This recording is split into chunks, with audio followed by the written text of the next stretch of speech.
शिव पुराण श्री रुद्र संहिता द्वितीय खंड अध्याय 7वां संध्या की आत्म आहुति। ब्रह्मा जी कहते हैं, नारद, जब भगवान शिव देवी संध्या को वरदान देकर वहां से अंतर्ध्यान हो गए, तब संध्या उस स्थान पर गई जहां मुनि मेघातिथि यज्ञ कर रहे थे।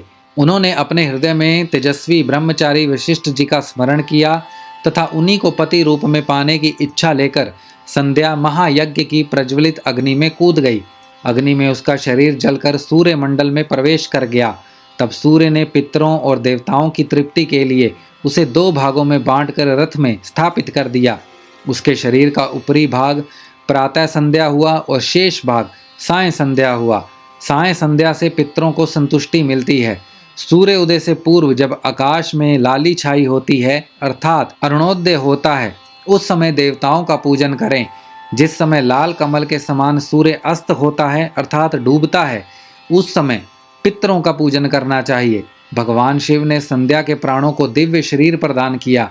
जब मेघातिथि मुनि का यज्ञ समाप्त हुआ, तब उन्होंने एक कन्या को, जिसकी कांति सोने के समान थी, अग्नि में पड़े देखा।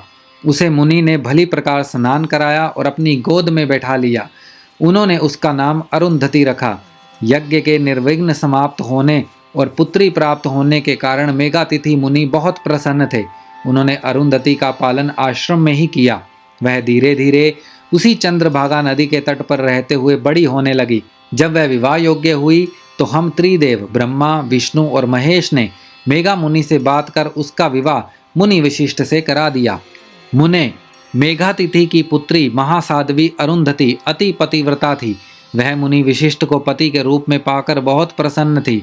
वह उनके साथ रमण करने लगी। उससे शक्ति आदि शुभ एवं श्रेष्ठ पुत्र उत्पन्न हुए। हे नारद, इस प्रकार मैंने तुम्हें परम पवित्र देवी संध्या का चरित्र सुनाया है। यह समस्त अभीष्ट फलों को देने वाला है।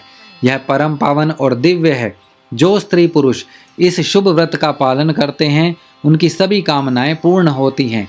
श्री रुद्र संहिता द्वितीय खंड अध्याय 7वां समाप्त।